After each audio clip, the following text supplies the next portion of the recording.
पवन जी 2 हफ्ते के लिए हमारे साथ थे, लेकिन पवन जी मतलब lovely man. You know, that day he really truly proved he was a power star. So कि आप और नयन एक बेड शेयर करते हो तो आपके रोमांटिक रील्स कटेंगे और रील्स पे मेरा इतना उनके साथ उठना बैठना बातचीत नहीं थी। जेन्युइनली मेरा खुद का टाइम पास हो रहा था पवन जी के साथ कि अगर कोई मेरा बड़ा भाई है तो पवन सिंह।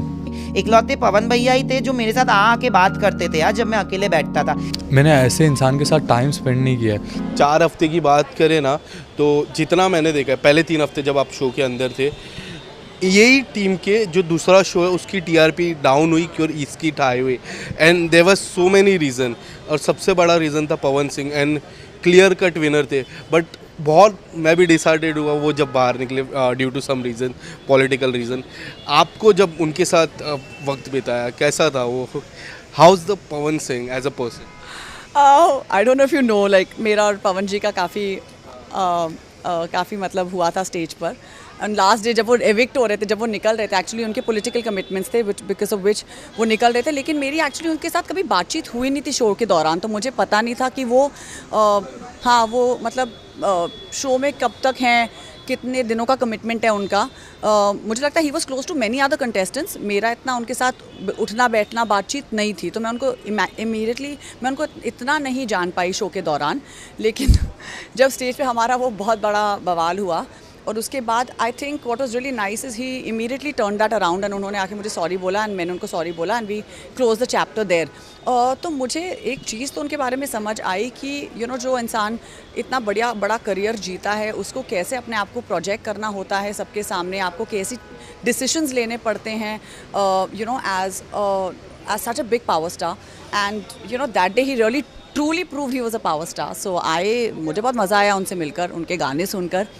उनका एक अलग ही एक स्टाइल है डांस का, you know he is really fun actually. और उनको मेरी अंग्रेज़ी से बड़ी प्रॉब्लम थी पूरे शो के दौरान क्योंकि मुझे बहुत लोगों ने बोला कि आप अंग्रेज़ी में बात करती थी। मैंने कहा यार जो मैं हूँ वही हूँ ना, मतलब मैं अंग्रेज़ी में बात करती हूँ क्योंकि मैं रोज़मर्रा की ज़िंदगी में वैसे ही बात करती हूँ। बट पवन जी को मैंने वही बोला, मैंने कहा पवन जी आपसे जब भी मैं मिलूँगी हिंदी में बात करूँगी। जेन्युइन की बात करें तो 2 लोग थे, एक पवन जी और एक कीकू शारदा। मतलब लोग इंतजार करते थे जब तक पवन जी थे, उनका डांस और आपका जो कॉम्बो होता था, लेकिन उनके जाने के बाद जो आप है ना कि कुछ वो सबके आंखों पे छाए रहते थे कि कब आगे कुछ एक्ट करेंगे, कुछ ऐसा करेंगे जिससे सब लोग हंसेंगे। हाँ तो वो तो है, जब तक पवन जी 2 हफ्ते के लिए हमारे साथ थे, लेकिन पवन जी मतलब लवली मैन, और मुझे उनके साथ वक्त गुजारना भी इतना अच्छा लगता था। जेन्युइनली मेरा खुद का टाइम पास हो रहा था पवन जी के साथ कि यू नो उनके साथ हैंग आउट करो, तो फिर पवन जी का मुझे वो अच्छी चीज़ थी कि जैसा मैं हूँ, मैं बहुत ज़्यादा गेम की बातें मैं कर लूँ, लेकिन कितनी करूँ, तो बियॉन्ड अ पॉइंट जब हो नहीं रही है तो अपने पास पवन जी हैं। पवन जी भी कोई खास गेम की बातें नहीं करते थे, हम यहाँ वहाँ की इधर उधर की सारी बातें करते थे, तो अपना एक टाइम पास हो रहा था। लेकिन खैर पवन जी 2 हफ्ते के लिए ही थे। उसके बाद ऑब्वियसली वीकेंड पे मैं परफॉर्म करता रहा, वो भी मेरे लिए एक मतलब एक आउटलेट है ऑफ यू नो मैं रिलैक्स हो जाता हूँ अपने परफॉर्मेंसेस करके। मुझे तो जेन्युइनली अच्छा लगता है लोगों को हंसाना, मुस्कुराते चेहरों को देखना। अब वीकेंड पे हमेशा एक प्रेशर बना रहता था कि अब आएंगे अश्नीर जी और अब पता नहीं क्या सुनाएंगे और किसको डांट पड़ने वाली है और किसको क्या बताया जाएगा। और ऑब्वियसली ऐसे अब वीकेंड पे भी ऐसे टास्क या चैलेंजेस होते थे जिसके अंदर आप एक दूसरे पर उंगली उठा रहे हैं, एक दूसरे से कुछ ना कुछ कह रहे हैं। फिर हम चाहते नहीं कि ये करें, लेकिन मतलब मैं नहीं चाहता कि मैं ये करूं, लेकिन अब जो गेम करवा रहा है वो तो करना पड़ता है। तो उस माहौल के अंदर अगर हम ज़रा ह्यूमर लेके आते हैं, कॉमेडी करते हैं, थोड़ा टाइम पास करते हैं, मस्ती करते हैं, मुझे बड़ा अच्छा लगा वो करते हुए भी। एंड आई एम श्योर जितने भी थे सब मुझे हमेशा बोलते थे वापस घर में जाके कि सर थैंक यू, मतलब वो पूरा माहौल ज़रा बहुत गर्मा गर्मी का हो गया था, आप आए, फिर ये हुआ वो हुआ, तो वो मुझे बड़ी खुशी होती थी कि चलो ये एक मैंने एक रिलैक्स करने की जगह तो दी। सो या बट अपार्ट फ्रॉम दैट मैं खुद, आपने देखा होगा कि इतना मैं जितना हंसमुख और वो हंसी का काम करता हूँ, हंसने हंसाने का काम करता हूँ, लेकिन साथ ही में जब मेरा निजी जीवन आप देखो घर के अंदर, उतना मैं कॉमेडी करता हुआ नहीं दिखाई दे रहा था। वो तो वीकेंड्स थे जहाँ पर मैं अपनी सारी भड़ास निकालता था मस्ती करने की। यू नो हमने ये चीज़ देखी, जो पावर स्टार पवन सिंह है उनका यू नो आपके साथ में काफ़ी एक अच्छा सॉफ्ट कॉर्नर देखा गया शुरुआती से ही। इनफैक्ट यू नो जब वो शो से बाहर निकल गए, फिनाले में भी जब वो आए थे तो वो आपको आप आपके लिए सपोर्ट कर रहे थे, उन्होंने वो चीज़ बोली भी, तो आप क्या कहना चाहोगे? और अगर पवन सिंह रहते तो आपको क्या लगता है शो का माहौल वो कैसा होता? पवन भैया जब थे तो उनका और मेरा एक ऐसा हो गया कि मैंने ऐसे इंसान के साथ टाइम स्पेंड नहीं किया है। मैं घर में सबसे बड़ा हूँ और मेरा कोई बड़ा भाई नहीं है, लेकिन जब मैं उनके साथ बैठता था ना तो मुझे ऐसा लगता था कहीं ना कहीं यार मैं बहुत कनेक्ट कर पा रहा हूँ चीज़ें। फिर उन्होंने मुझे बोला कि अरबाज़ मैं भी जवानी में ऐसा ही था भाई, मेरे को भी इतना ही चीज़ें थी, मैं यहाँ तक लेवल तक आने तक सहन करता था, यहाँ से आगे चला गया तो मेरा भी दिमाग ख़राब हो जाता था। और मैं भी ऐसा ही हूँ, लाइक तू जितना मस्ती करता है, मस्तीखोर है, तू लोगों को अपने डिसीजन सुनाता है, चीज़ें करता है, अपना काम करता है, तो मैं भी ऐसा था।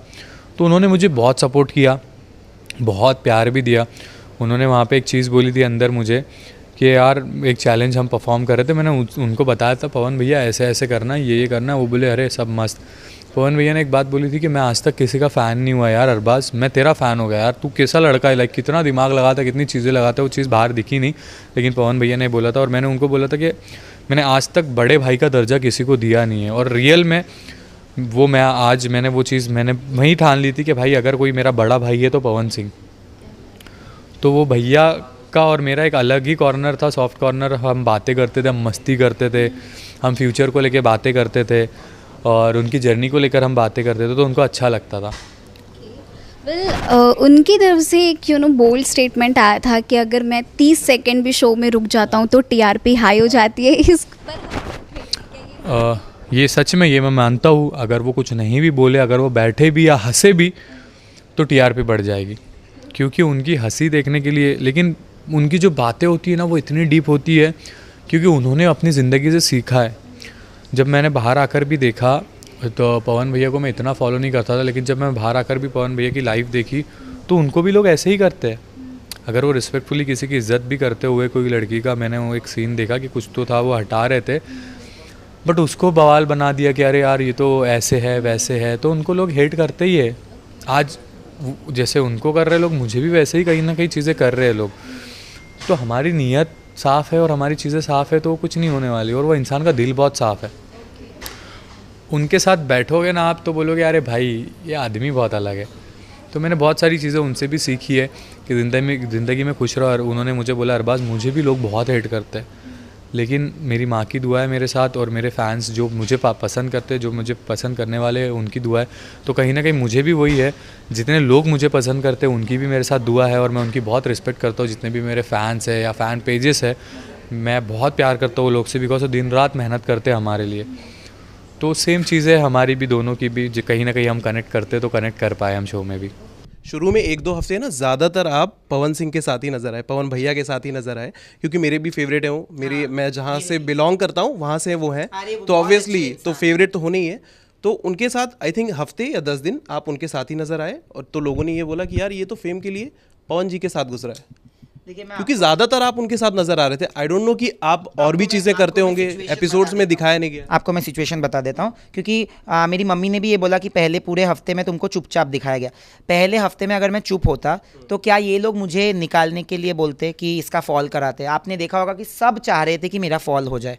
जब सबने जोक करना चालू किया कि पवन भैया के तो रील्स कटेंगे रोमांटिक गानों पे नयन के साथ। देखो पवन भैया पहली बार ऐसा शो कर रहे हैं, मैं भी कर रहा हूँ, पर मेरे को आइडिया है बाहर का कि कैसे क्या हो सकता है। तो अगर आप इंसान जिनको इस बारे में कोई आइडिया नहीं है, जो एक बहुत सिंपल से इंसान है, आप उनके दिमाग में ये डाल रहे हो कि आप जो नयन के साथ बैठ रहे हो बाहर आपको और नयन को गलत तरीके से दिखाया जाएगा, और वीडियोज़ में उनको अगर 1-2 बार पूछ लिया कि नयन आपको कैसा लगता है, नयन और आपकी बॉन्डिंग इतनी अच्छी है, मुझे भी पूछा गया तो मैंने तो आंसर दिया ये बिना सोच के, क्योंकि मैं तो हमेशा बड़े भाई की तरह ही देखता था और उन्होंने भी मुझे हमेशा छोटे भाई की तरह ही देखा है। तो वहाँ पे ये गलत उनके दिमाग में डालना कि ये गलत जा सकता है, तो उनके दिमाग में ये सोच आ गई थी शायद कि यार ऐसा ना दिखे, क्योंकि कोई भी नहीं सोचेगा कि ऐसा दिखना चाहिए।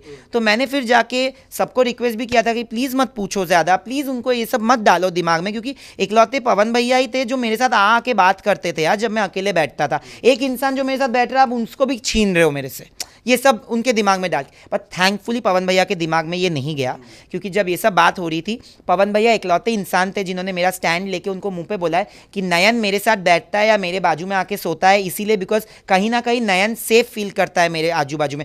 आज भी बोलता हूँ मैं सेफ फील करता हूँ, तो इसमें क्या बड़ी बात है? उन्होंने मुझे वो फीलिंग दी है, क्या उनके साथ मेरी कोई अनबन नहीं हुई है? बट ऐसा कुछ नहीं हुआ जहाँ पे मैं बोलूँ कि पवन भैया एक बहुत गंदे इंसान है, वो बहुत अच्छे इंसान है। आप उस चीज़ को इस नज़रिए से ना ही देखो तो बेटर है। तो यही चीज़ें थी। तो मैंने बहुत झगड़े किए फर्स्ट वीक में, तो मुझे कोई बैठने, मेरे साथ कोई बैठता ही नहीं था, सबको लगता था कि इसको निकालो, इसको निकालो।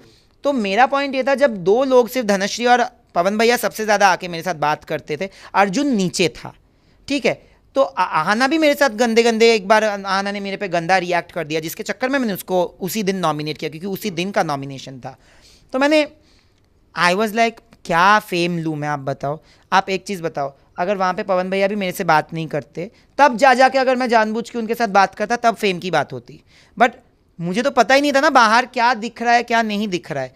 मैं वहाँ पे था, पवन भैया मेरे बाजू में बैठते थे, हम लोग हर टाइम बात करते थे, और पवन भैया ने बहुत बार ऐसी बातें बोली है जहाँ पे उन्होंने बोला यहाँ पे अगर किसी पे मैं हक जता सकता हूँ तो वो बस नयन है। तो जब एक इंसान जिनको मैं इज्जत दे रहा हूँ, जो मुझे इतना प्यार दे सकते हैं, तो मुझे नहीं लगता कि उसमें ऐसा कोई गेम का और फेम का, क्योंकि अगर करना होता तो फिर मैं पवन भैया को नहीं बोलता कि पवन भैया आप मेरे लिए इसको वोट करो, उसको करो। आपने देखा होगा कि बाकी सब वैसे करते थे, जो भी लोग थे उन्होंने मुझे क्लियर बोला है कि हम 3 लोग ने, हमारा चौथा वोट तो पवन भैया से मिलता था। मैंने कभी पवन भैया को ये नहीं समझाया कि आप, मैं जिसको वोट करो आप उसी को वोट करो, वो होता गेम के लिए यूज़ करना, मैं कभी किसी को भी नहीं किया। पवन जी ने ये भी कहा कि नयनवा के साथ ना मैं बदनाम होने वाला हूँ भयंकर बाहर। वो तो मस्ती किया है यार, क्योंकि एक रात को मैं लोगों ने मस्ती में नहीं लिया ना, लोगों ने बहुत काफ़ी थोड़ी बहुत ट्रोलिंग भी हुई, तो बाद में शायद क्लैरिटी लोगों को मिली। अच्छा, तो मैं क्लियर कर देता हूँ ये बात क्लियरली कि मुझे नहीं लगता कि पवन भैया ने उस मीनिंग से बोला होगा, क्योंकि जितना मैं उनको जानता हूँ उनके दिमाग में ये बात डाली गई बार बार, ये बोल बोल के कि आप और नयन एक बेड शेयर करते हो तो आपके रोमांटिक रील्स कटेंगे और रील्स पे कैसे हुआ ये गाना बजेगा। और ये मैंने सुना और मेरे को इरिटेट इसीलिए हुआ क्योंकि बाकी सारे इतने एडुकेटेड सेलिब्रिटीज़ गए हैं। पवन भैया तो बोल रहे कि मैं देसी इंसान हूँ, मुझे चीज़ें समझ नहीं आती, उनके लिए मैं कुछ खिलाफ क्यों बोलूँ जब वो खुद ही बोल रहे कि मुझे समझ नहीं आती। बट जिनको समझ आती है वो ही करके हंस रहे हैं।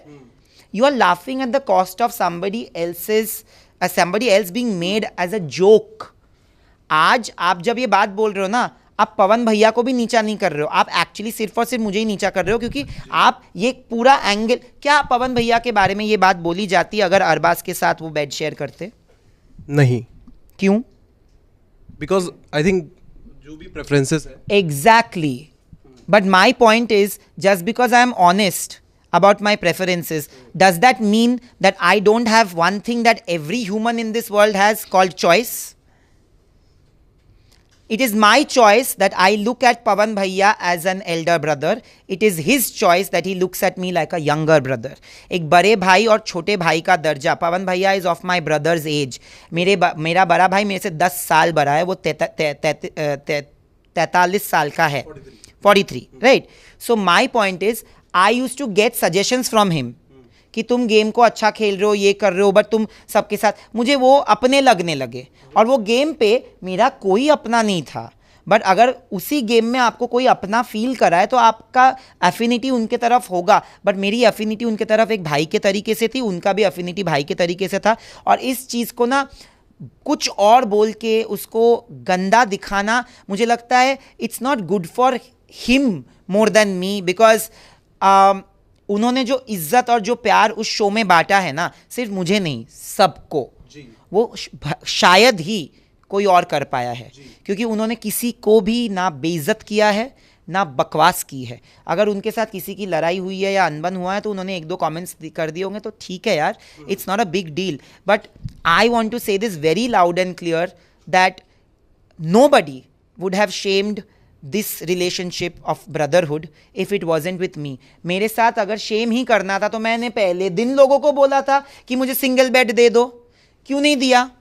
तब मैंने ये नहीं बोला था कि सिंगल बेड दे दो, बिकॉज अदरवाइज बाहर कोई ना कोई कुछ ना कुछ बोलेगा। भाई मुझे पता है, मैं 13 साल की उम्र से मेरे साथ ये सब हुआ है, मैं अगर लड़कों के बाजू में बैठता था स्कूल में तो वो भी ट्रोलिंग होती थी, मैं ट्रोलिंग तो नहीं, मॉकिंग। अगर लड़कियों के बाजू में बैठता था तो वो भी, मैंने वो दिन देखे जहाँ पे ये सब मुझे अफेक्ट करता है। मुझे आजकल अफेक्ट करना बंद कर दिया है।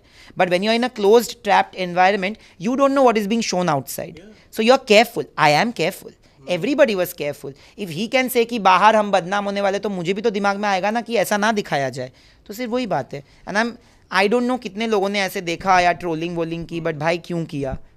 आई still look at him as an elder brother. मैं आज भी बाहर मिलूंगा तो पवन भैया ही बोलूँगा। मैं फिनाले पे भी मैं उनको गले मिल के पवन भैया बोल के ही मिला हूँ। और मुझे लगता है कि मेरे और धनश्री के साथ सबसे अच्छा उनका रिलेशनशिप रहा है from what ever I have seen inside the house. अभी बाहर क्या है मुझे नहीं पता, मैंने नहीं देखा, बट अंदर अगर आप रहते तो सिर्फ मुझे और धनश्री को नहीं, सबको पता था, इंक्लूडिंग अशनीश सर, कि नयन और धनश्री के साथ ही पवन भैया का सबसे अच्छा बॉन्ड है। उनकी मम्मी जब आई, उनके साथ जब जा रहे थे, तो लास्ट जो वर्ड्स थे वो बोला गया कि धनश्री और नयन कुछ बोलना है आपको। बाकी लोगों को क्यों नहीं बोला गया पवन भैया के बारे में अच्छा बोलने के लिए? बताओ। मैंने अगर किसी को पवन भैया बोला है तो मैंने उनको वो बड़े भाई का दर्जा दिया है, बट वो बड़े भाई और छोटे भाई का जो रिलेशनशिप है वो गेम के बाहर आके निभाना है। वो उनके तरफ से भी निभाना पड़ेगा, मेरे तरफ से भी निभाना पड़ेगा।